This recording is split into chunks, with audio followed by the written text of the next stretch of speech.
travaille au Secours catholique depuis 5 ans, mais mon parcours professionnel m'a donné professionnel et puis bénévole aussi, m'a donné l'occasion voilà, de côtoyer de diverses manières des réalités de vie plus précaires, de vie plus difficiles. Et quand je me suis trouvée face à cette question, pourquoi la précarité fait peur, je ne trouvais pas la question simple. Parce que je me suis dit, la précarité, moi, je ne la connais pas. Je ne la vis pas. Je ne l'ai pas vécue. Et voilà, j'ai essayé de m'interroger finalement sur... je me suis dit, j'ai essayé de partir de moi-même. Qu'est-ce qui dans mon parcours, m'avait peut-être donné envie d'aller vers d'autres? Et qu'est-ce qui, finalement, restait comme peur ou comme frein à certains moments. Et j'ai essayé de chercher qu'est-ce qui pouvait me motiver ou qu'est-ce qui pouvait justement... voilà, qu'est-ce qui était le moteur à certains moments de peur qui pouvait rester, d'inquiétude face à des situations de précarité. Voilà. Donc je ne vais pas entrer dans le détail de ce qui me fait encore peur. Mais j'ai essayé de chercher un petit peu où se situaient les choses. Et j'ai eu le sentiment qu'il y avait quelque chose qui se jouait entre ce qui était de l'ordre de la vie personnelle, de ce que je pouvais vivre, et de ce que je vivais avec les autres. Et que parfois, la distance entre ce qui est de la vie personnelle et de la vie ensemble, et du vivre ensemble, le passage de l'un à l'autre est parfois de l'ordre du papier à cigarette, je dirais. C'est parfois très, très fin. Et j'ai cherché à me dire qu'est-ce qui me permet de passer de l'un à l'autre. Et j'ai essayé de nommer une série de choses qui me permettaient de passer de l'un à l'autre, qui étaient de l'ordre de tout ce que je vis avec les autres. Je pense que ça a été beaucoup dit. La relation avec les autres, la rencontre avec les autres, nous permet de vivre, d'avancer dans la vie. Je me suis rendu compte que il y avait toute une série de choses qui se construisaient aussi avec tous ceux qui m'étaient identiques. On n'est jamais complètement identique, il y a la singularité de chacun, mais on a ceux dont on a des proximités, des grandes proximités, et puis tout ce qui est de l'ordre de la différence, tout ce qui est de l'ordre du donner et recevoir. Et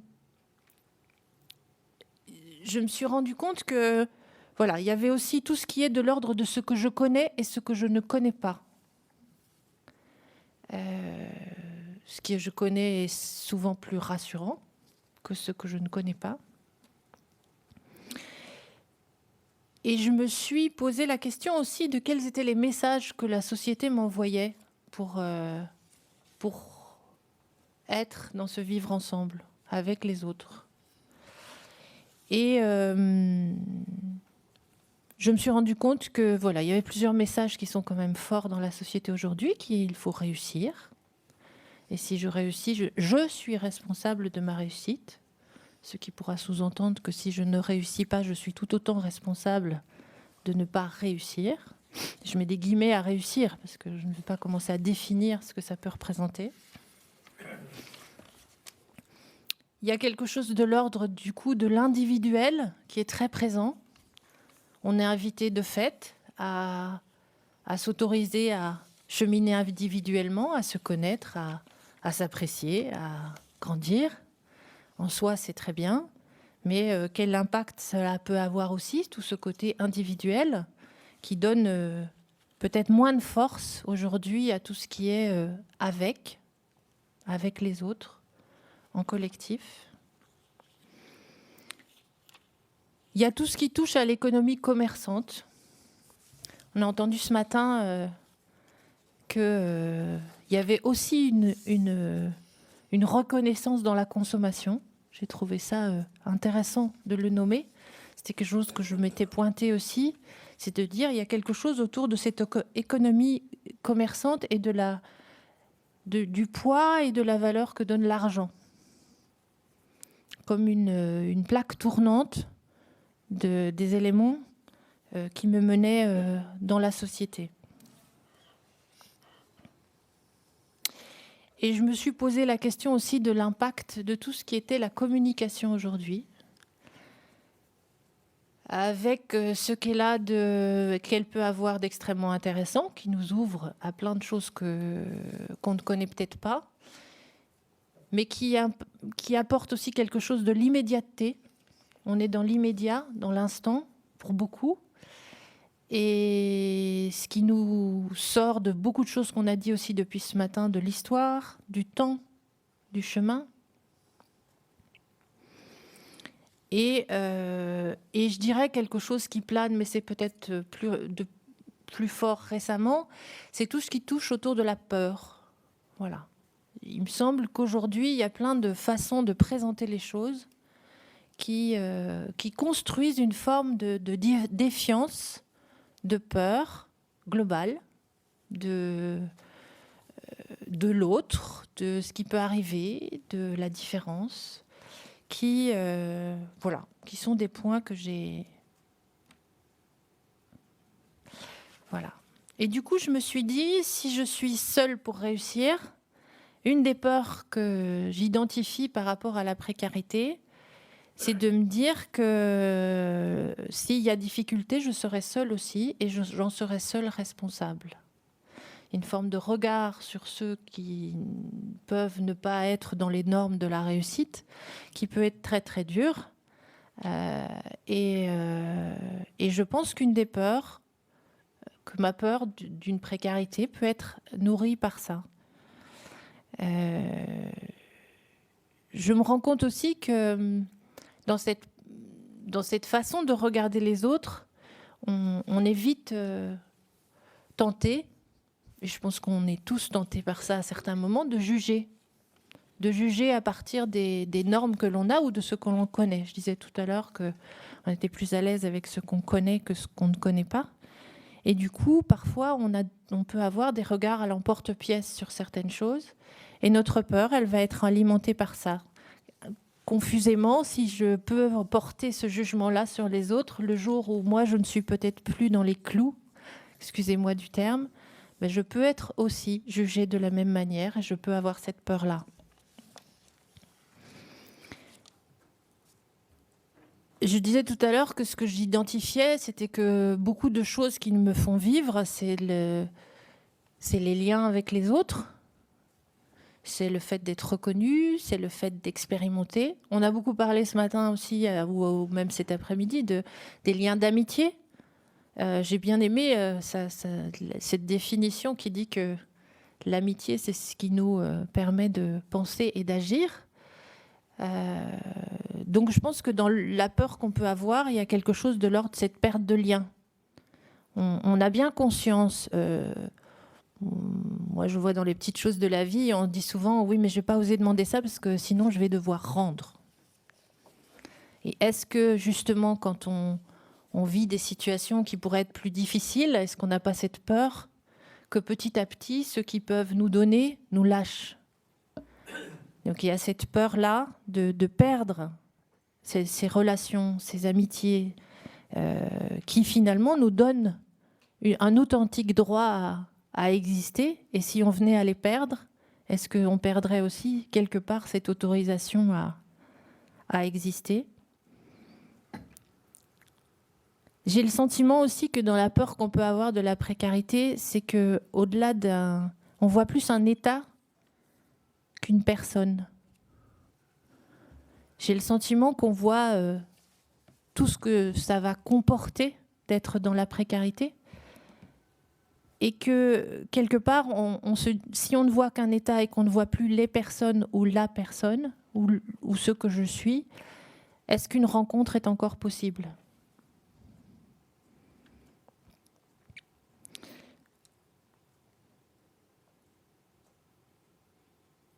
Je parlais tout à l'heure du fait que la société nous invitait à réussir, ce qui sous-entend que les notions de fragilité, d'aller-retour dans les parcours, voire de chute de temps en temps, j'aime pas trop le mot échec, mais voilà, les fractures de parcours, les difficultés sont pas très bien vues. On n'a pas forcément l'autorisation de l'échec. On le dit souvent pour l'école, mais je pense qu'on peut le dire pour la vie. Et que du coup, ça peut augmenter aussi nos peurs.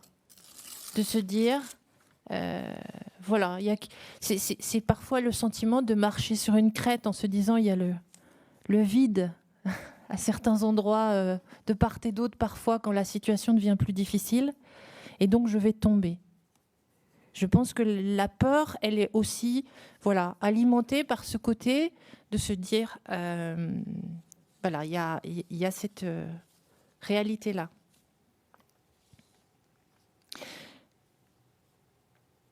Moi, j'avais une dernière chose que je voulais dire, c'est que je pense que notre peur, elle est nourrie si on ne peut pas se dire que la réalité, on est tous en train de composer. Voilà, on est tous en train de composer avec ce qui nous arrive, on est tous en train de composer avec nos limites, on est tous en train de composer avec notre expérience ou non. Et aussi, voilà, sortir d'une certaine culpabilisation, d'avoir peur. Je dirais que parfois, on peut avoir honte d'avoir peur de certaines choses et en même temps, ça fait partie du chemin qu'on mène. Cette question, pourquoi la précarité fait-elle peur ? Je ne sais pas si j'y répondrai. Je vous partagerai en tout cas les réflexions que cette question a suscité quand j'ai essayé d'y travailler, d'y réfléchir. La précarité, certains d'entre nous la connaissent directement, la vivent. D'autres la connaissent indirectement pour l'accompagner ou par des proches. Mais finalement, chacun d'entre nous, en tout cas, on la connaît ne serait-ce que par des représentations. Les représentations, elles sont dans notre société portées par des images. Alors, c'est pas nouveau que la précarité, la pauvreté, finalement, soit représentée. Au 19e, la peinture représentait aussi des pauvres, des gueux, et elle accentuait davantage sur la souffrance, finalement, justement, des pauvres.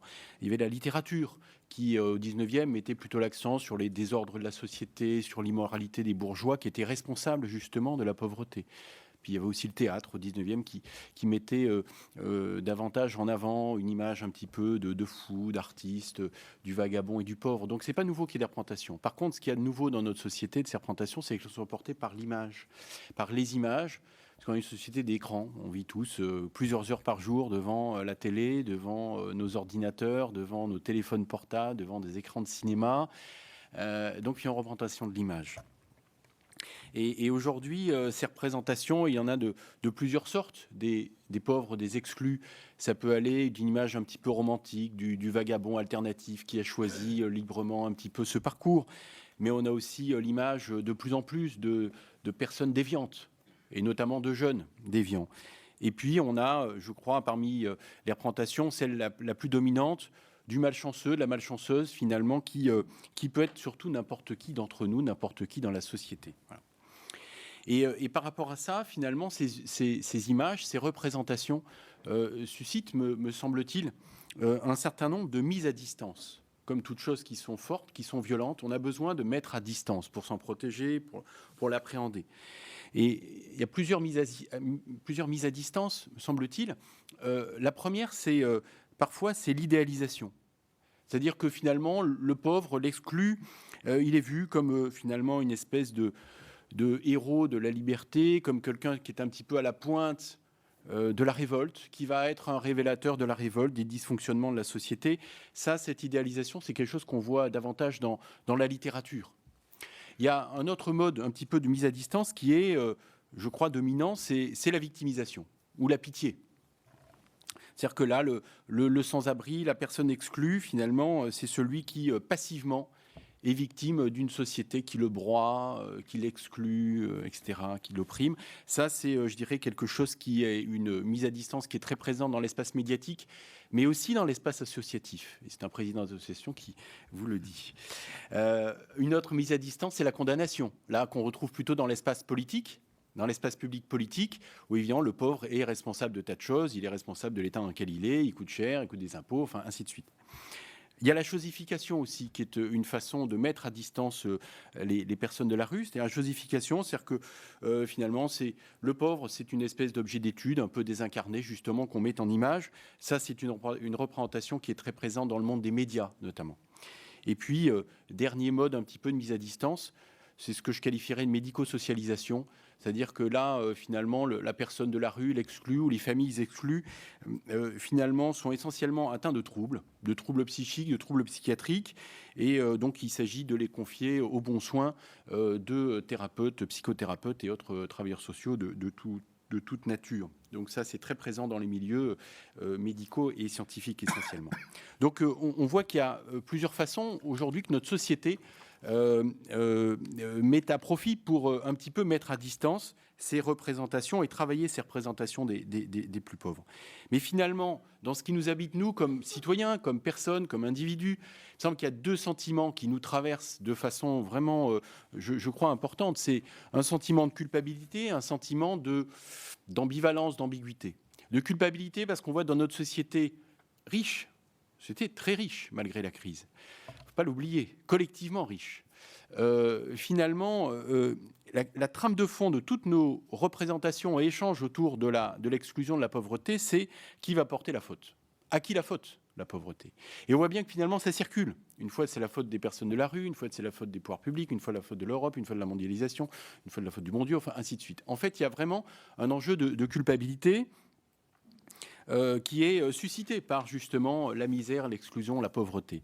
Et il me semble que de façon peut-être plus précise, même si la culpabilité tourne, dans nos représentations collectives, je dis bien collectives, chacun aura ensuite sa propre conviction et ses représentations, mais collectivement, il y a une espèce de culpabilité qui est attribuée au pouvoir public, l'État ne fait pas assez, une espèce d'idéalisation des associatifs, et c'est un président d'association qui vous le dit, imaginant que les associatifs sont parfaitement dévoués, généreux, etc., alors que les pouvoirs publics, eux, ne le sont pas, évidemment, et puis une victimisation des personnes exclues, pauvres, etc. Et on est tous, finalement, dans des représentations, pas simplement les plus pauvres. L'État aussi est caricaturé, et les associations aussi sont caricaturées.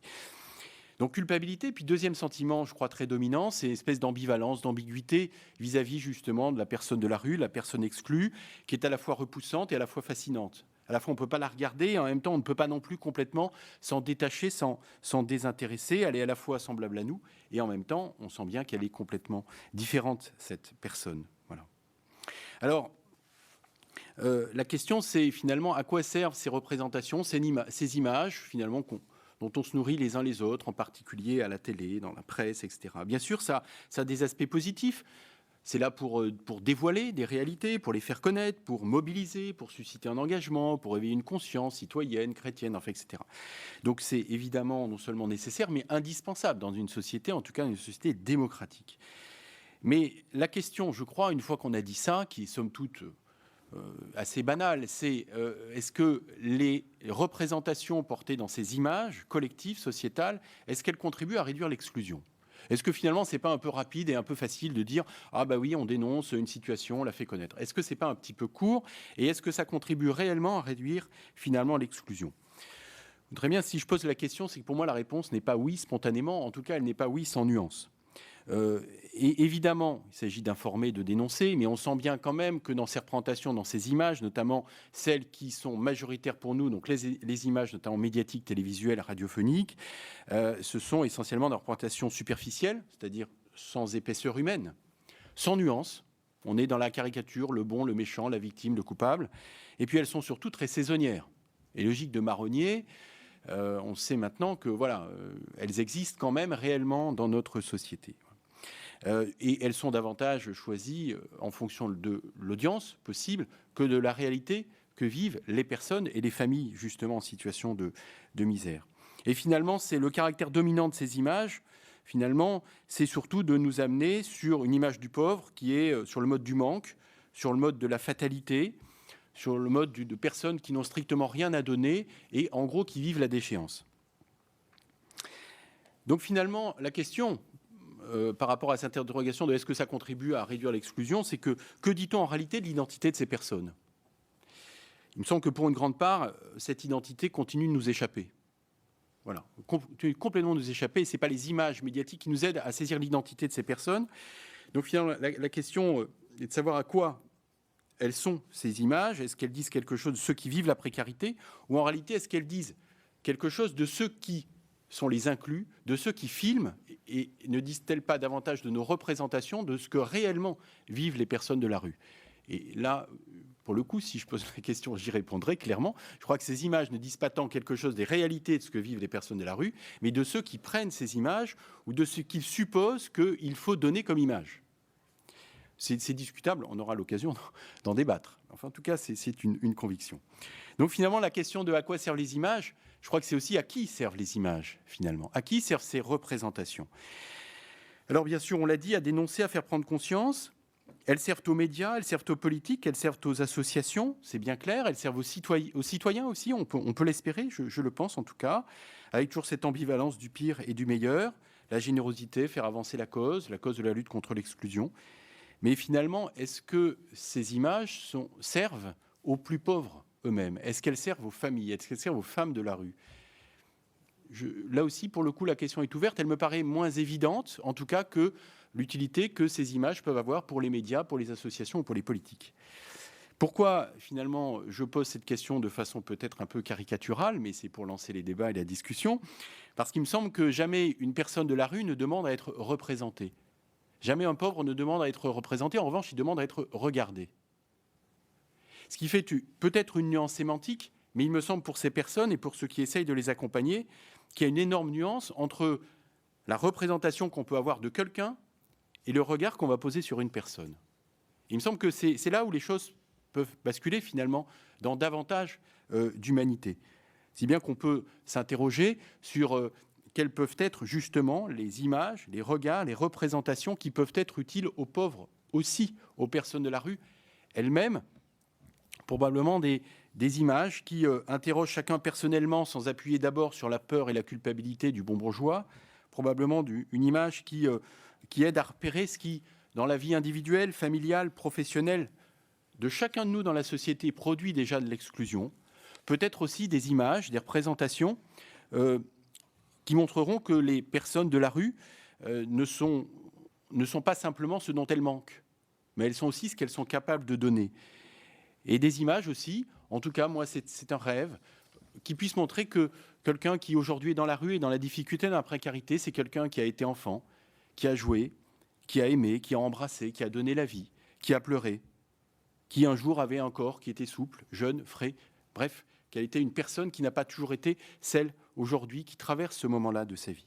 Et pour conclure, je citerai Bernanos, qui disait que l'homme a les tripes sensibles et le cœur dur. Et il me semble que finalement, des bonnes images que véhicule notre société de personnes de la rue, celles qui nous feraient justement peut-être avoir moins peur de la précarité, ça serait peut-être des images qui sauraient nous toucher les tripes, mais aussi nous adoucir le cœur. Pourquoi la précarité fait-elle peur ? Au fond, la question là qui nous est proposée, elle renverse un peu la perspective par rapport à tout ce qu'on a essayé de dire et d'échanger au cours de la journée, où l'accent était plus mis sur qu'est-ce que ces personnes disent d'elles-mêmes ou qu'est-ce qu'on peut dire d'elles, alors que là, nous sommes interrogés plus par rapport à nous, ceux qui ne sont pas, nous qui ne sommes pas d'abord dans la précarité. Voilà. Et donc, ça change la perspective. Pourquoi est-ce que nous avons peur souvent ? On peut dire des choses très, très générales. D'abord parce que l'autre est différent de nous. Bon, ça c'est vrai de tout tas de catégories de personnes. Mais plus encore parce qu'il est étranger à nous-mêmes dans une distance qu'on veut bien maintenir. Parce que sinon, on se met soi-même en difficulté ou en fragilité. Parce que c'est l'autre justement qui est dans la difficulté et que nous n'avons pas forcément envie de nous retrouver, nous, dans cette même difficulté. Et puis aussi, sans doute, parce que il y a comme une mise en question de moi-même à travers la personne qui vit dans la précarité. Soit parce qu'il peut y avoir un risque de précarisation. On voit bien que dans les enquêtes d'opinion, beaucoup de gens disent ça en disant mais finalement, notre grande crainte, c'est que de difficulté en difficulté, on arrive complètement à déraper. Mais c'est aussi une mise en question de la manière dont on entre soi-même en relation. Parce que c'est ça finalement la question. Est-ce qu'on est un peu spectateur à distance, on parlait des images, là, bon, ou est-ce qu'on rentre en relation avec les personnes dites précarisées ou les pauvres, bon, et comment on le fait? Comment on le fait sans condescendance et sans paternalisme? Bon, ça n'a pas bonne presse. Et puis on voit bien ce que ça peut entraîner. Sans accusation ou jugement. On a dit aussi que c'est facile parfois de dire que c'est de leur faute. Bon. Et sans idéalisation non plus, parce que ce ne sont pas les héros modernes. Et donc comment est-ce qu'on peut accueillir l'autre, en sachant qu'il est autre, pour marcher avec lui ou pour faire un bout de chemin à son côté. Et du coup, j'ai un peu déplacé la question et je me suis demandé qu'est-ce qui fonde finalement l'exigence ou le désir de solidarité qui peut nous habiter. Pourquoi est-ce que finalement on va essayer de s'intéresser à ces personnes qui connaissent des difficultés. Alors, évidemment, la réponse que je peux essayer de faire, elle est marquée par la tradition chrétienne et par l'enseignement social de l'Église. Et ce que nous dit toute la tradition de l'Église, c'est l'importance même de ce principe de solidarité entre les hommes. Et il faut essayer de voir qu'est-ce qu'il veut dire. Alors, à la fois, ça traduit des dépendances, parce que toute personne est dépendante du milieu social, du milieu dans lequel nous évoluons, nous vivons, et qu'on le veuille ou non, les gens sont là aussi avec leurs difficultés autour de nous.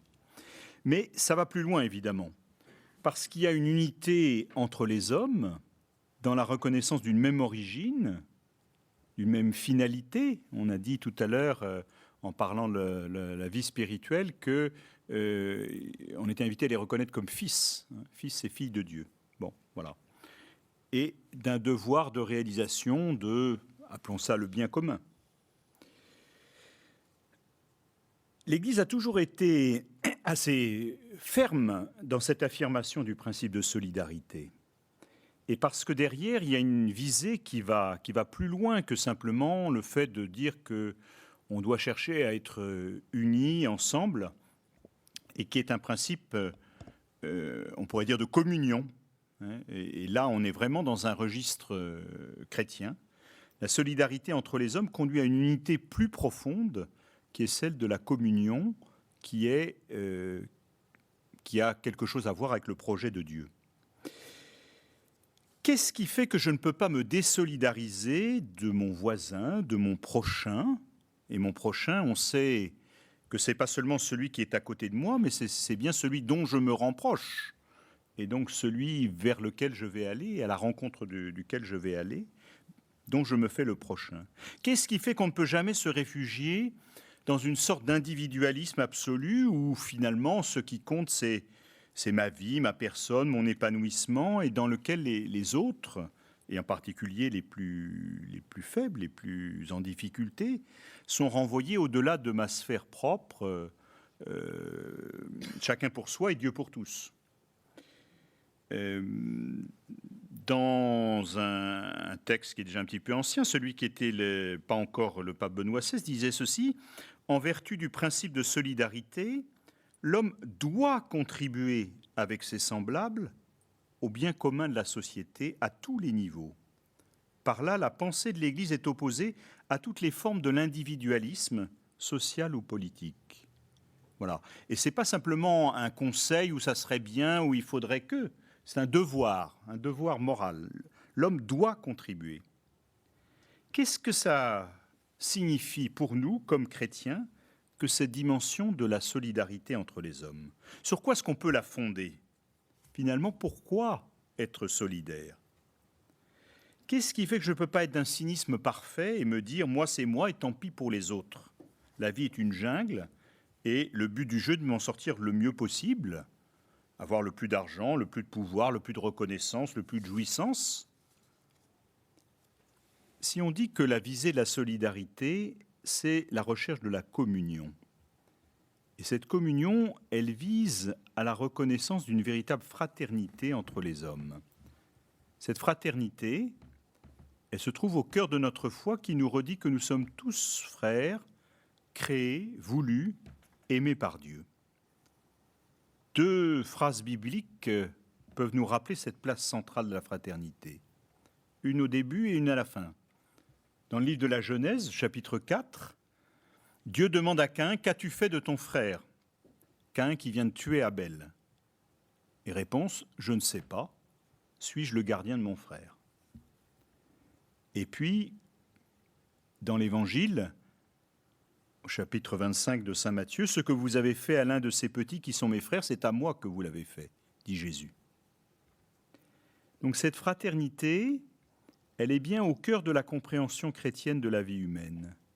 Tout homme est un frère aimé de Dieu, même s'il est pauvre, même s'il est moche, même s'il est rebutant, même s'il est énervant, même s'il est méchant, même s'il est criminel. On peut décliner tout ce qu'on veut.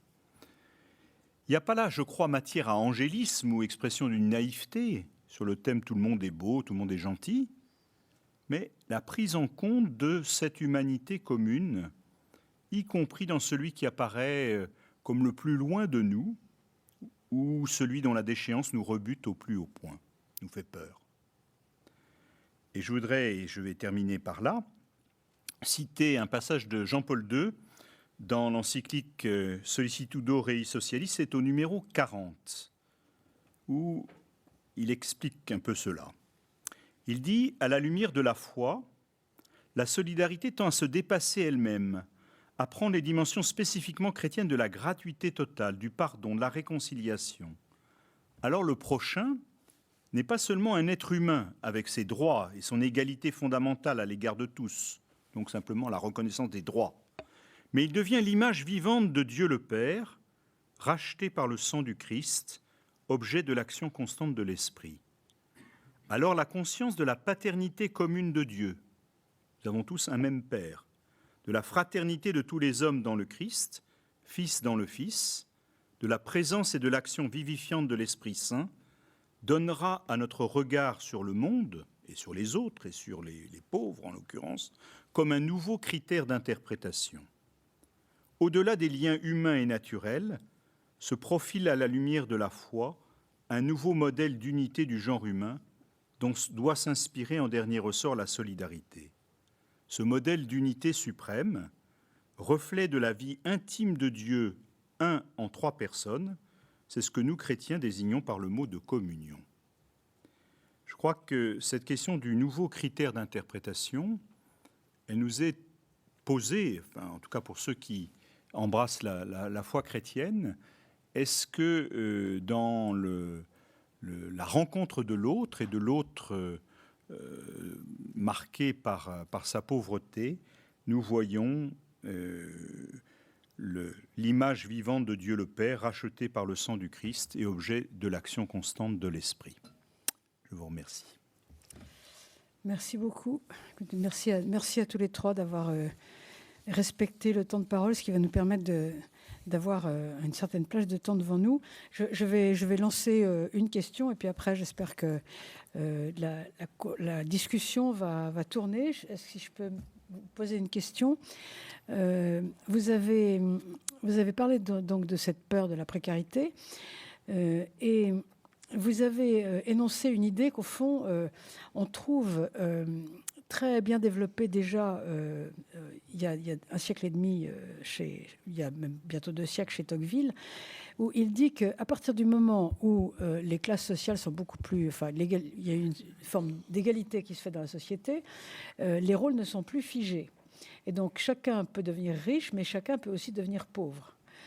Alors que sous l'Ancien Régime, celui qui avait une position assurée, c'était il savait qu'il ne pouvait pas passer à la place de l'autre, en quelque sorte. Et donc, la circulation des élites, comme aurait dit Pareto plus tard, c'est très bien, mais en même temps, ça fait que chacun d'entre nous, quand il voit un SDF, se dit « ça pourrait être moi demain » ou « ça pourrait être mon fils ».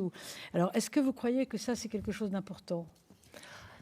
Oui, je pense que ça fait partie des peurs qu'on a. C'est surtout quand on... Enfin, je pense que ça fait partie des peurs qu'on a.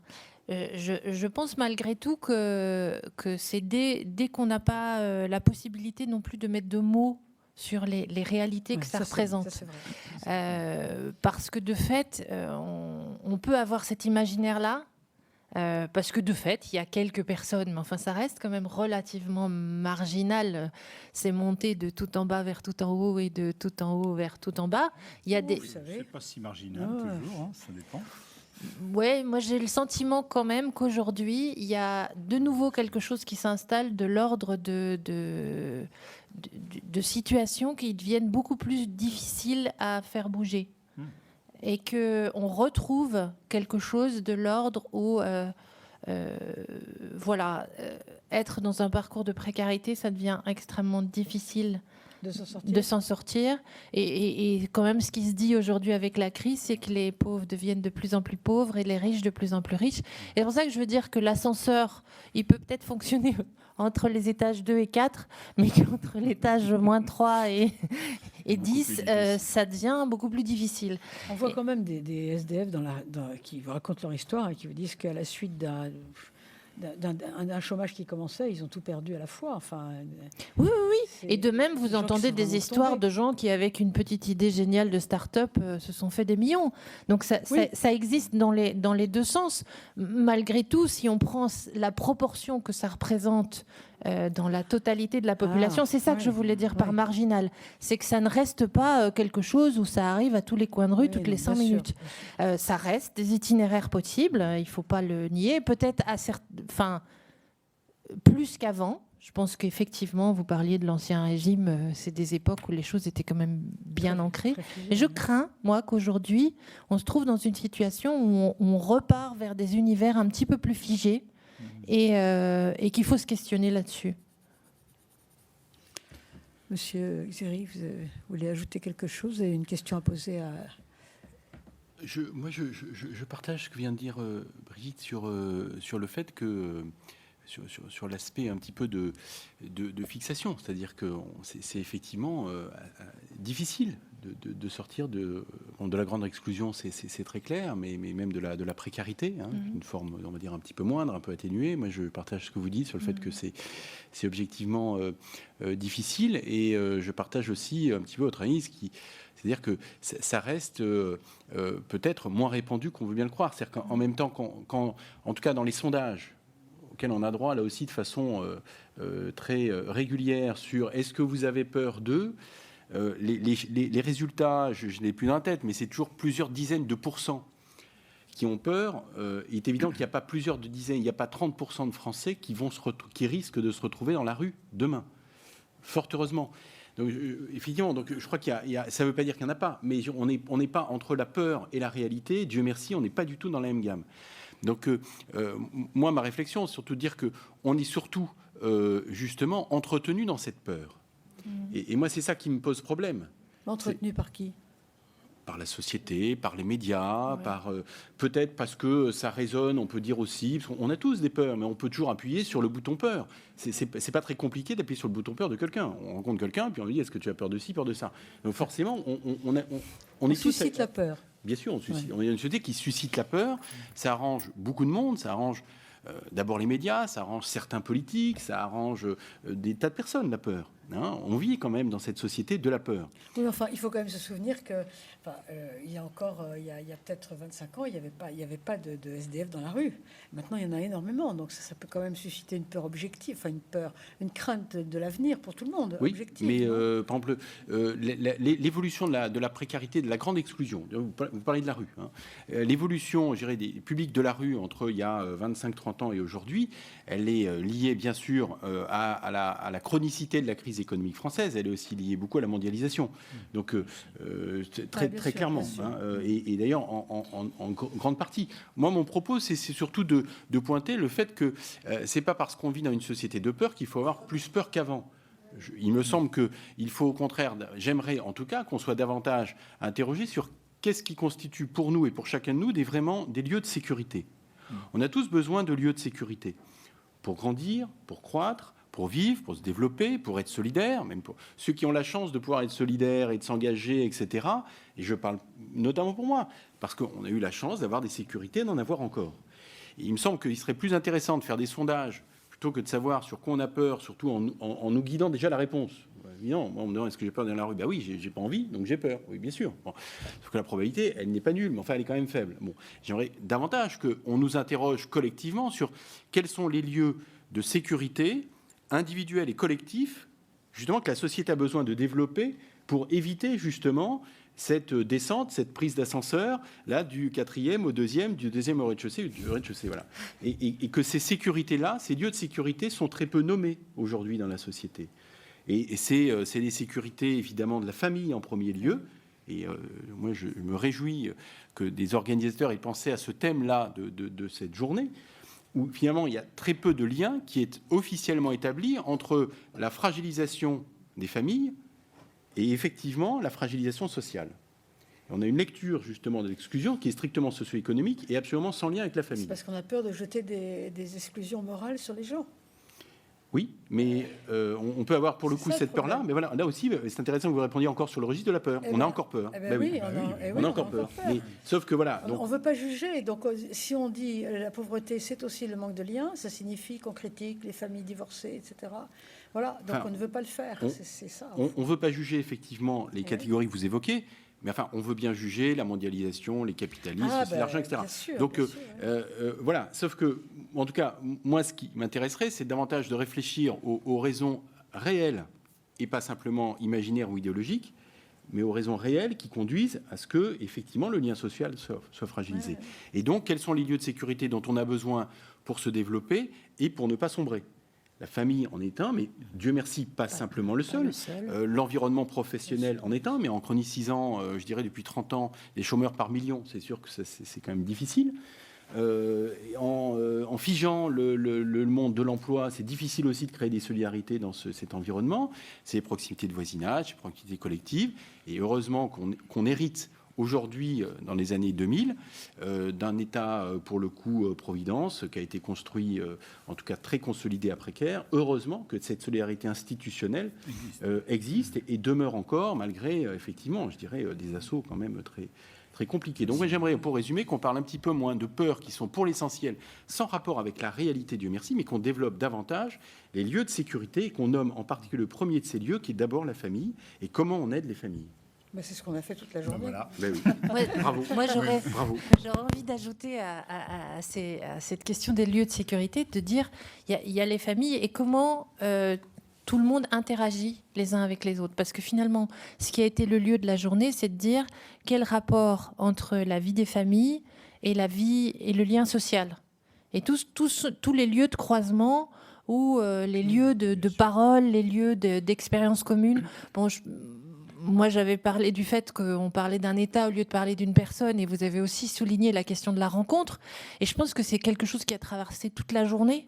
C'est de dire finalement ce qui va permettre, au-delà des faits ou de l'État, un des lieux de sécurité, c'est le lieu d'être reconnu, le lieu d'être entendu, le lieu d'être en situation d'alliance. C'est ce qu'on a entendu tout à l'heure, et je pense que c'est important de le souligner. Enfin, de dire, parce que les familles, s'il n'y a pas ces lieux-là, ces liens sociaux, ces lieux de rencontre, ces lieux d'oxygène, elles ne pourront plus non plus jouer leur rôle.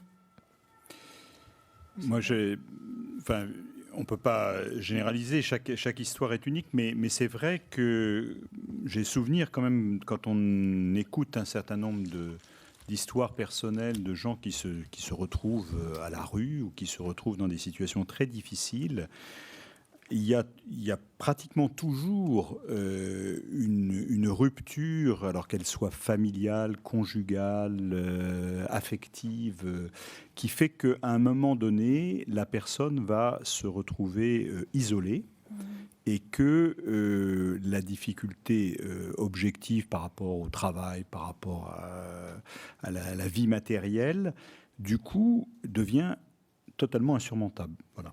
Hein. Et alors, pour réagir, il ne s'agit pas de jouer à se faire peur, mais il s'agit de se dire aussi comment est-ce qu'on nourrit, comment est-ce qu'on fait grandir tout ce qui crée du lien, tout ce qui rapproche les gens les uns des autres. Et c'est sûr que le terreau familial est forcément le premier lieu qu'on peut visiter. Ça ne veut pas dire que c'est le seul, mais c'est le premier. J'ai des exemples très, très précis, y compris de gens, alors on parlait de la descente sociale. Quand j'étais curé de paroisse il y a déjà une quinzaine d'années, j'avais trouvé sur les marches de l'église comme ça un homme dont on voyait bien à l'aspect extérieur que c'était pas quelqu'un qui avait passé sa vie dans la rue. Et en discutant petit à petit, en essayant d'apprivoiser, je me suis aperçu que cet homme, il avait eu une vie professionnelle assez réussie. Il avait une concession automobile, donc voilà, il avait gagné beaucoup d'argent à un moment donné, sauf qu'il a fait faillite.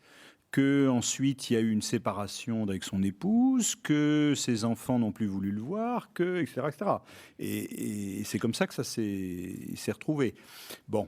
Et il avait aussi sa dignité, sa fierté qui faisait qu'il ne voulait pas trop frayer dans les associations, dans les groupes, et qui voulait essayer de s'en sortir tout seul, mais que c'était très difficile. Voilà.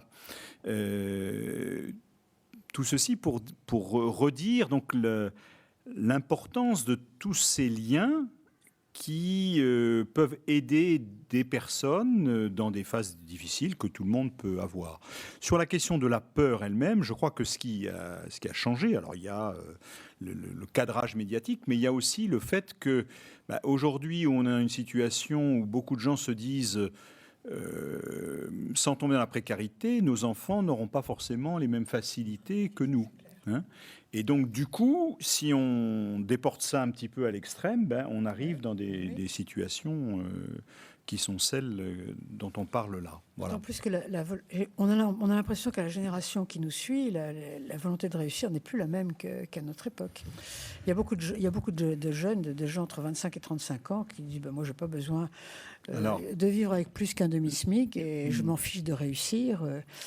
Oui, ou vous avez aussi des gens qui sont pris dans une spirale de réussite sur d'autres critères et qui finalement ne perçoivent plus ou ne finissent par être détachés de la situation d'autres personnes.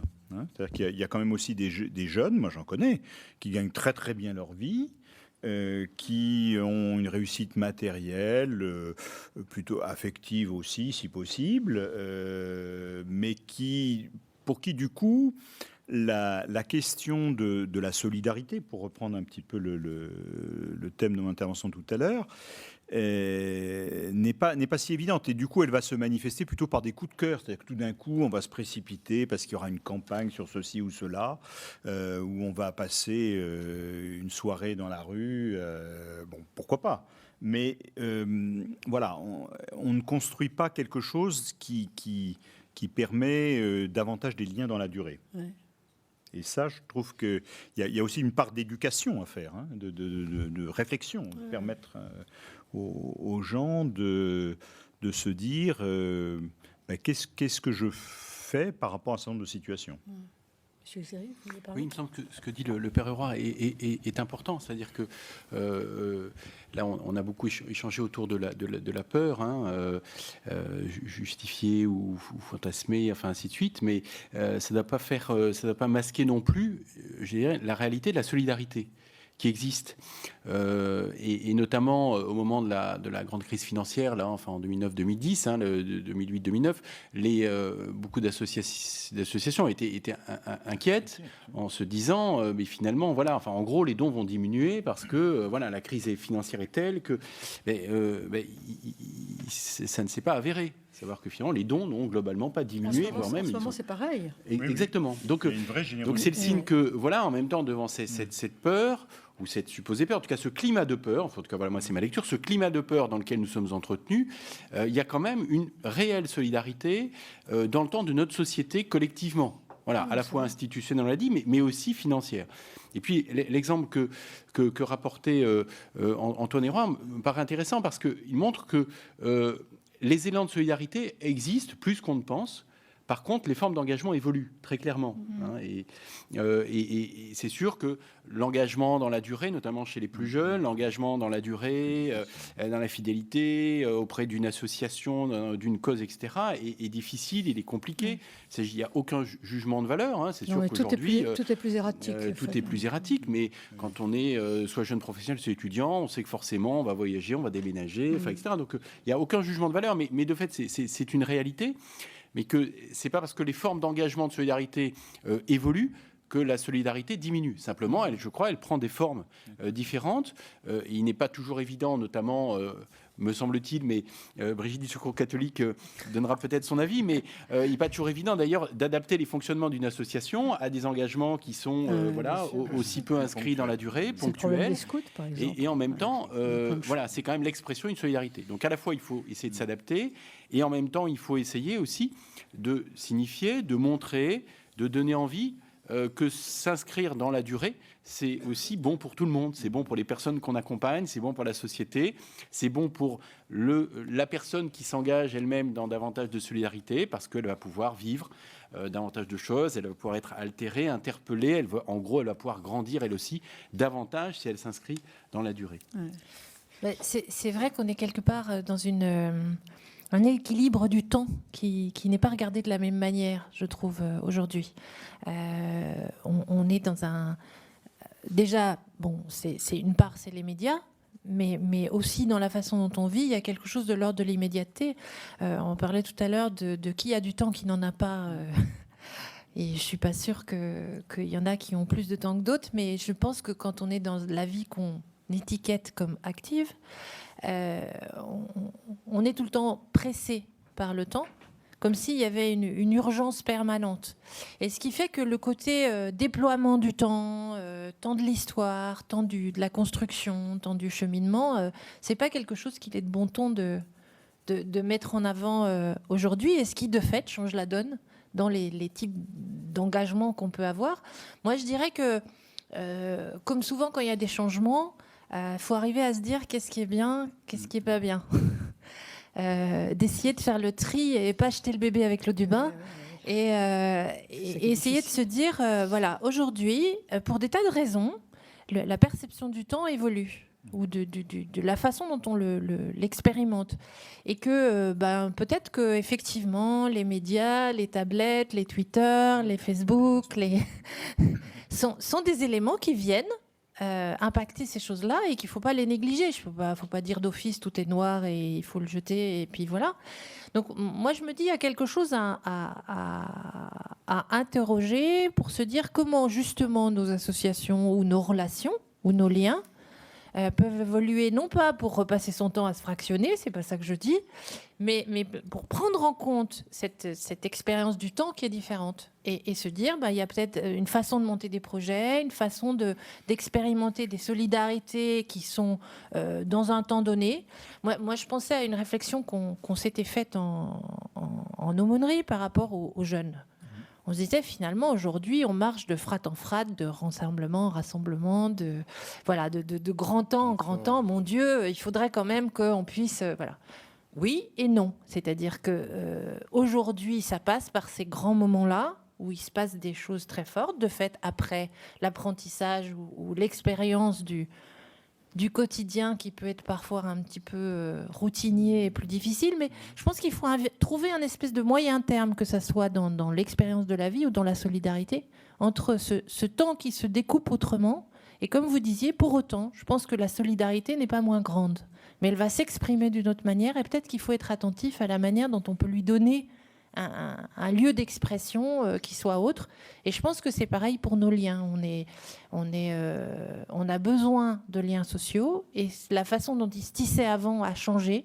On a moins le café du coin, la fête du village. Il y a plein d'endroits où il y a plus ces lieux de croisement naturel de rencontres. Mais comment on peut, de fait, chercher à les construire autrement, sans se dire que c'était mieux avant, mais en prenant les réalités telles qu'elles sont aujourd'hui pour continuer à bâtir ces choses-là. Je vais conclure en reprenant quelques éléments qui m'ont semblé importants.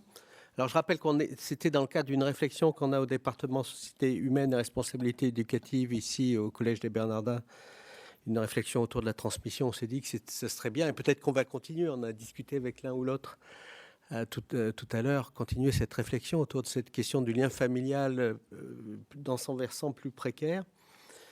Voilà, je remercie l'équipe, on n'a pas remercié notamment Christian Dorigny, mais aussi toute l'équipe de bénévoles qui a été présente ici, qui nous a aidés à mettre en place ce colloque. Voilà, je vous dis aussi qu'on va essayer d'avoir des fruits à ce colloque. Alors peut-être qu'on aurait pu être plus nombreux, mais en même temps, il y aura une production d'écriture qui essaiera de dégager un peu les grands axes, de problématiser ce qui s'est joué aujourd'hui, pour pouvoir faire des propositions. Alors, il ne s'agit pas d'être immodeste, mais d'avancer un peu dans les questions qui ont été posées et de les problématiser un petit peu. Donc, ça devrait arriver dans l'année suivante, en 2014. Voilà, ce que je voulais dire, c'est que on a parlé, je vais donner quelques éléments par rapport à ce que j'ai entendu, alors parfois en naïf, puis donc, je vois un peu la position du psy. Donc, mais je parlais en une dizaine de minutes, pas être trop long. On a parlé de vérité, on a commencé par la vérité et par la déconstruction de la vérité. Et je pense, et par, au fond, quelle vérité la compréhension des types de logique, donc des rapprochements de vérité. Comment arriver à ces rapprochements ou s'approcher d'une vérité autre. Au fond, pour arriver à une forme de vérité spirituelle, si on peut dire, puisqu'on a plutôt été dans des questions plus spirituelles à la fin de la journée, Freud parlait de spiritualisation. Quand il disait, au fond, la spiritualisation de la culture, c'est qu'on s'extrayait du sensible, mais quand on part du sensible pour s'en extraire et arriver quand même à avoir un travail de pensée. Alors, il faut tenir compte du sensible, de ce qui est sensible, de ce qui, au fond, de nos tripes, quand on évoquait les tripes, mais en même temps, s'extraire de tout ça pour arriver à penser et arriver à voir au-delà du sensible, au-delà de l'horreur, et même si l'horreur est présente parfois, mais au-delà de l'horreur, et peut-être même parfois de l'horreur en nous, parce que ce qu'on perçoit des personnes qu'on considère comme très précaires, c'est peut-être aussi des moments d'absolue déréliction qui sont parfois aussi les nôtres, qui nous saisissent, nous fascinent, ou parfois nous angoissent ou nous font fuir. Donc aller au-delà de la peur aussi, dans cet au-delà, trouver effectivement, parce que les peurs sont là, elles sont même présentes depuis le début de l'humanité par rapport à ceux qui sont dans des situations qui nous paraissent parfois monstrueuses, en tout cas très difficiles, d'aller au-delà de tout ça pour générer un travail de pensée. Et je pense qu'effectivement, c'est un peu ce qui a été dit aujourd'hui. Tout tournait autour du lien. Quand on a préparé cette journée, j'étais parti, moi, de l'idée de ce que me disait, on a évoqué le groupe de théologiens qui travaillent sur la précarité et la parole des personnes en telle situation. Étienne Grieux m'avait dit un jour que ce qui le frappait dans le témoignage des personnes dans ces situations-là, c'est les histoires de rupture de lien. Qu'il y avait quelque chose autour de la rupture de lien et que c'était des histoires où la question de la perte du lien faisait évidemment trauma et était aussi des éléments fondamentaux et quelque chose qui s'organisait autour du lien et de son absence ou de sa rupture. Je crois qu'effectivement, alors ça nous dit quelque chose des situations de précarité, mais bon, Michel Foucault nous a bien montré que les marges de la société disent aussi quelque chose de ce qui est en son centre. Et peut-être que la fascination ou l'intérêt ou la peur que nous avons vis-à-vis de ces questions-là nous renvoie à quelque chose par rapport à la question du lien dans notre culture. C'est-à-dire qu'est-ce que, au fond, ce qu'on a vu aujourd'hui nous dit du lien aujourd'hui, qui est un lien plus complexe. Je crois que les psychanalystes ne sont pas seulement individualistes, ils pensent que nous naissons de la naissance à la mort, nous sommes enveloppés par le lien. Nous avons des enveloppes qui nous entourent, qui nous permettent de vivre. Le psychisme individuel est entouré constamment. Et on a tendance à penser, aujourd'hui, beaucoup de psy le disent en tout cas, et pas seulement les sociologues, que ces enveloppes sont peut-être plus fragiles aujourd'hui, qu'il y a une espèce de fragilité de l'enveloppement culturel, que la culture est moins importante, que du coup, l'être avec, parce qu'on a beaucoup parlé de l'être avec, semble de plus en plus limité à la personne elle-même parfois, en tout cas un cercle très restreint autour de la personne. Et il y a des alternances de l'être avec, il y a une sorte de côté syncopé qui a été pas mal évoqué. Et là, au fond, il y a des ruptures et des retrouvailles, il y a des liens qui sont difficiles à nouer dans le temps, et un être avec problématique. Une personne qui témoignait au niveau d'une institution disait « Je n'ai pas d'autre chose à leur proposer que mon être avec ». Mon être avec. C'est-à-dire que ça veut dire aussi que, voilà, peut-être que les places ne sont plus fixées à l'avant. Aujourd'hui, il y a une compétition autour des places, une compétition qu'on peut qualifier de narcissique, où effectivement cet être avec est problématique et parfois à retrouver. Et le tissage de l'être avec fait probablement partie des questions qui se posent. J'aime bien la notion de portance. C'est un terme que je porte beaucoup. C'est un terme qui a été inventé par un psychanalyste qui s'appelle Kinodos. Et il dit, au fond, la portance, c'est la force qui permet à l'avion de décoller. C'est une force physique. C'est-à-dire que quand l'avion, avec une certaine vitesse, arrive à décoller, parce qu'à un moment, avec l'acquisition de la vitesse, l'air qui est sous les ailes l'aide à se porter par lui-même. C'est une force verticale qui s'exerce de bas en haut et qui permet l'avion de décoller. Je crois que la portance nous dit quelque chose de la culture. Et c'est en ce sens que les psychanalystes utilisent ce terme-là. C'est-à-dire qu'il semblerait que nous sommes dans une culture que, bon, c'est vrai, peut-être pour les personnes les plus précaires, mais aussi pour nous tous, une culture qui est moins portante, qui a une portance moins nette. L'environnement est moins important. Donc nous avons tous de plus en plus à nous porter de nous-mêmes. Et évidemment, quand on est dans une situation de fragilité comme les personnes les plus précaires, évidemment, ces questions de portance deviennent tragiques. Et d'où, au fond, cette importance du tissu associatif, cette importance du travail qui a été énoncé. Alors, ça peut se décliner dans ce qu'on a entendu aujourd'hui de plusieurs manières. Il a été dit, par exemple, les problématiques d'attachement complexes des personnes en situation de précarité, avec une fluctuation de ces questions d'attachement, des liens qui évoluent, qui changent, qui se rompent, qui sont difficiles à porter dans la durée. Alors, c'est des choses qu'on peut entendre aussi de personnes qui ne sont pas en situation de précarité, mais qui sont probablement encore plus nettes quand on est en situation de précarité. Des lâchages répétés, une question d'étayage, beaucoup de mal, a-t-on dit, à être indépendant. Des personnes qui ont beaucoup de mal à être indépendants. Mais c'est des choses aussi que j'entends, moi, en tant que psy, de jeunes qui ont du mal à se porter par eux-mêmes et à s'extraire du groupe. Alors, évidemment, ça, c'est le diagnostic. Et puis, il y a, au fond, qu'est-ce qu'on peut en faire? Qu'est-ce que les associations, par exemple, peuvent aider? Ou les liens qui sont générés par nous tous, en quoi il y a un chemin à faire. Alors, on a évoqué, par exemple, cette idée de faire quelque chose pour soi. Comment, au fond, accompagner les personnes à faire quelque chose pour elles-mêmes, c'est-à-dire à se porter elles-mêmes. Parce qu'il y a dans l'importance cette idée, à la fois on a besoin de l'autre pour s'étayer, pour poser des gestes, et puis la vraie indépendance, c'est quand on arrive, effectivement, peu à peu, à porter soi-même un certain nombre de décisions, à supporter la séparation, à faire en sorte de ne pas être dans une angoisse totale quand l'autre n'est plus là pour nous aider. Mais l'importance, c'est aussi une portance économique. Les solidarités élargies. C'est-à-dire que la culture est portante aussi par les liens, mais elle est portante par les solidarités, par les échanges de services. On a évoqué comment, au fond, dans ce que Anna Heredia a évoqué comme la maisonnée, c'est-à-dire cette espèce de famille élargie, il y avait des échanges de solidarité, des échanges de services qui se jouent aussi parfois dans les associations quand les personnes sont accompagnées par les associations, mais qui se jouent aussi, je crois, dans des vies qui ne sont pas seulement précaires. Comment dans les événements et dans le tragique de nos vies, parfois, cette question de l'échange de services, c'est quelque chose de très important. Il a été évoqué dans une phrase, je crois, qui a été dite par une personne du SAPEL hein, dans le montage filmé. Être deux pour porter la souffrance. Hein, c'est-à-dire qu'il ne s'agit pas d'éliminer la souffrance. On avait un gouffre avec 2 personnes. Et cette idée, comment être 2 pour porter la souffrance. C'est-à-dire ça, c'est une question de portance. Ça veut dire que la personne ne va pas ne plus être souffrant, mais que voilà, il y a une possibilité de porter ensemble. Donc une stratégie de portance, quelque chose qui permet au fond de se retrouver dans des stratégies collectives, communes, pour accompagner cette portance difficile aujourd'hui. Alors je crois que ça nous dit aussi quelque chose, de dire au fond, cette question de la solitude, d'un lien difficile, complexe, qui est peut-être encore plus difficile pour des personnes en situation plus précaire. Solitude, évidemment, ça fait partie de la vie humaine. On voit bien mais déjà dans la Bible qu'il y a des solitudes qui sont incompressibles. Hein. La solitude de Jonas quand il veut prendre une décision, la solitude devant la mort. Et en même temps, ces solitudes qui font partie des vies humaines, on peut penser qu'effectivement, elles peuvent être plus empoisonnantes, plus douloureuses, plus tragiques dans des situations d'abandon total.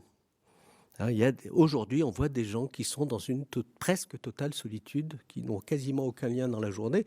Dans nos villes, hein, moi, il m'arrive de voir des personnes, alors évidemment, elles voient le psy, mais qui n'ont quasiment aucun lien. Alors évidemment, dans cette situation plus limite, la souffrance qui est engendrée par ces solitudes plus totales est effectivement beaucoup plus forte. C'est-à-dire les grands pourvoyeurs de sociabilité, hein, travail, territoire, famille, sont plus en difficulté pour pourvoir ces biens-là. Et les personnes donc ont à retisser, ou il faut les aider à retisser quelque chose hein, d'une solitude différente.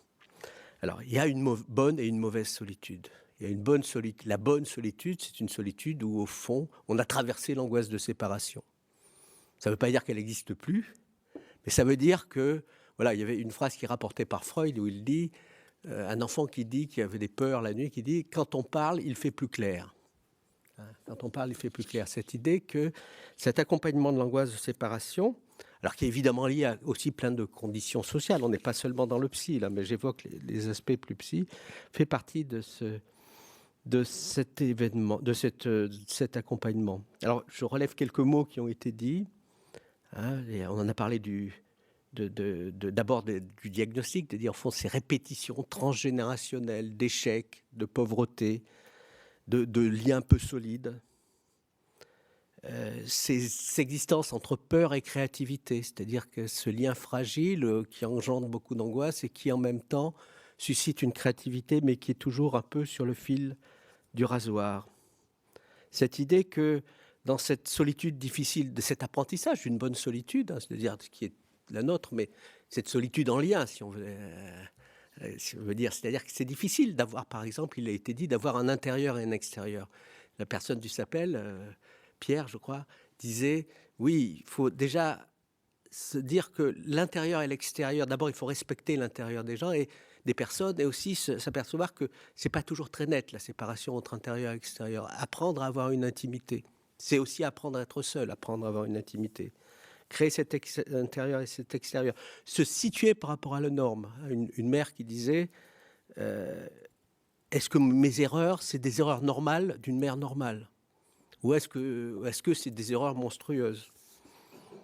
Voilà, donc il y a un cheminement évidemment d'accompagnement, mais qui concerne aussi beaucoup d'entre nous, et pas seulement les situations les personnes désignées comme telles, hein, de construire, voilà, on parlait de construire des liens par exemple dans la préécole, de cet apprentissage par le jeu aussi.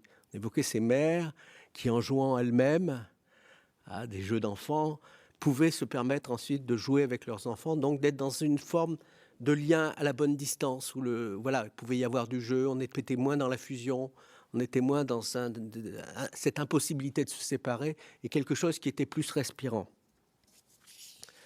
Alors, je crois que, et je conclus avec ça, je veux dire, au fond, on a beaucoup parlé du lien sans en parler, mais on a beaucoup parlé, on dit au fond, ce qui a été dit au fond, et ça, Maria Maïla avait commencé avec ça, le lien, c'est pas seulement du naturel. C'est-à-dire qu'on a un peu une idée dans notre culture de penser Au fond, c'est pour ça qu'on parle beaucoup d'empathie. On étudie l'empathie chez les grands primates en disant oui, il y a une empathie naturelle chez les primates. Et on a tendance à prendre ce modèle en disant ben oui, la nature humaine, c'est d'être empathique. Donc, ceux qui ne sont pas empathiques, ceux qui ne sont pas naturellement dans le lien, sont en quelque manière monstrueux. C'est-à-dire qu'au fond, cette idée d'un lien naturel, qui n'est pas complètement fausse, c'est-à-dire que la pulsion d'attachement, on peut considérer effectivement que chez les grands primates, il y a cette pulsion d'attachement qui fait que l'enfant est nourri en quelque manière par la relation avec sa mère. Et en même temps, cette naturalisation du lien est dangereuse. C'est-à-dire qu'il n'y a rien de plus culturel que le lien. Rien de plus construit que le lien, en même temps qu'il n'y a rien de plus naturel. Et on voit bien qu'aujourd'hui, dans ces questions de précarité, il y a un des défis fragiles de la culture du lien. C'est-à-dire que ce n'est pas simple de construire un lien qui à la fois est présent, j'allais dire, naturellement entre les personnes et qui en même temps a une garantie culturelle, institutionnelle qui fait que ce qui est le plus macro, c'est-à-dire qui fait ce qui est le plus du côté de la société, au fond solidifie et garantit les liens interpersonnels. Au fond, c'est l'institution elle-même, et ça a été dit, et l'institution du sujet. L'institution ne concerne pas seulement des entités qui peuvent nous aider à bricoler nos vies, mais l'institution nous aide à construire notre identité. Peut-être qu'il y a une fragilisation aujourd'hui, à la fois une grande présence des institutions sur le terrain social, on leur demande beaucoup, et en même temps, est-ce qu'elles aident toujours à instituer le sujet ? Est-ce que l'institution de la filiation, c'est quelque chose qui fonctionne encore bien ? Il y a une forme de faiblesse du lien, une faiblesse du lien, je dirais, structural, sociétal, qui nous aide à devenir des sujets. J'aime bien la phrase de Legendre, qui dit « La fabrique des fils est fragile, comme est fragile le lien qui relie chacun à l'humanité, comme est fragile le lien de la parole. » Et ce terme de la parole, c'est quelque chose qui est beaucoup revenu aujourd'hui. C'est-à-dire que le lien, ce n'est pas seulement du toucher. Alors, on a vu que le toucher, c'était important. Au Sapel, on se touche beaucoup. Et en même temps, on nous a beaucoup dit aujourd'hui que la parole était aussi très importante. Que l'alliance de la parole exige de se soutenir d'une confiance qui ne porte pas sur quelque chose, sur un objet de croyance, mais sur le langage lui-même comme lien à l'autre. C'est ce que dit Jean-Daniel Cos, qui est un psychanalyste, nous appuyons sur le langage lui-même comme lien à l'autre. Legendre dit à un autre moment, nous naissons entourés de l'ange et de parole. C'est-à-dire l'ange et la parole. C'est-à-dire les langes, c'est le toucher, le lien humain dans ce qu'il y a de plus naturel, mais pas seulement les langes, aussi la parole. Et on sent bien que dans ces questions de précarité qu'on a évoquées, il y a quelque part une angoisse ou une défaillance de la parole, un désir de retrouver quelque chose de la parole. Alors ça s'était beaucoup nommé, cette histoire de la parole. Comment les pauvres accèdent à une parole, a-t-on dit. Aujourd'hui, je parle et je suis écouté. L'idée du langage, c'est Maria Maïla qui a dit ça, la langue comme corps commun à tous. Cette idée que non seulement la langue, c'est quelque chose qui relie deux personnes, mais qui crée un corps collectif. Cette idée aussi donc toutes les questions autour de l'institution, l'institution, ce qui fait corps, mais qui est présente dans le langage. On a évoqué aussi la question paternelle, qui peut-être a à voir avec l'institution à un moment ou à un autre. Au fond, le sentiment que j'avais quand j'entendais les personnes qui témoignaient, c'est que dans ces travaux, dans ce travail associatif qui existe, qui est divers, et pas seulement dans les associations, dans les quartiers, des choses comme ça, c'est comme s'il y avait un travail de réinstitutionnalisation des personnes, un accompagnement, un tissage. Le terme de tissage est revenu souvent. On a parlé de tissage, de retissage, comme si, au fond, dans une société qui est en mal d'institution, il s'agissait de retisser quelque chose de l'institution, mais au sens le plus profond du terme. Un philosophe disait que l'institution, c'est la société elle-même. C'est ce que dit Castoriadis. Il dit, au fond, c'est l'imaginaire de la société, l'institution. Nous créons des institutions pour créer du collectif. Donc ça veut dire que le collectif, effectivement, est bien en difficulté aujourd'hui. Maria Maïla a dit « Nous sommes les écrivains de la culture ». Nous sommes les écrivains de la culture. C'est-à-dire nous écrivons le texte de la culture à travers le collectif. Alors je crois qu'il nous a beaucoup été dit aussi, donc, et je terminerai par ça, que évidemment, cette vérité commune recherchée, c'est l'idée de déconstruire certaines opinions, certains sentiments que nous avons vis-à-vis des personnes qu'on qualifie de précaires. Il y a quelque chose de l'ordre d'un rapprochement, et je dirais d'un rapprochement des mondes. C'est comme si deux mondes avaient à se rapprocher, donc de style. Alors, c'est aussi un fantasme que nous avons, mais il y a cette idée de faire lien entre les mondes, hein, de circulation des dons et des contre-dons, et d'une démarche, au fond, qui est une sorte de démarche d'humilité, où ce en quoi on est convoqué, et ça c'était plusieurs fois évoqué, ce en quoi on est convoqué quand on s'approche de personnes qui sont désignées comme précaires, c'est au fond à ce point de basculement qui pourrait être le nôtre, même s'il est en partie fantasmé, mais ce point de basculement qui pourrait être le nôtre dans notre fondamentale fragilité. C'est ce que Freud appelait l'Hilflosigkeit originaire, c'est-à-dire ce sentiment de détresse du tout petit enfant. Alors évidemment, c'est en partie fantasmatique, mais nous sommes tous convoqués à cette humilité-là, qui n'est pas, au fond, l'émergence d'une vérité, je dirais, objective, qui puisse être partagée facilement, mais d'une construction où le collectif est en construction au moment où nous essayons de le penser, et ce qui était évoqué théologiquement, de l'espérance d'une humanité réconciliée, qui est au fond une vérité qui serait, selon Gwenola Rimbaud, qui nous serait dit par les personnes les plus précaires, dont le modèle serait la famille.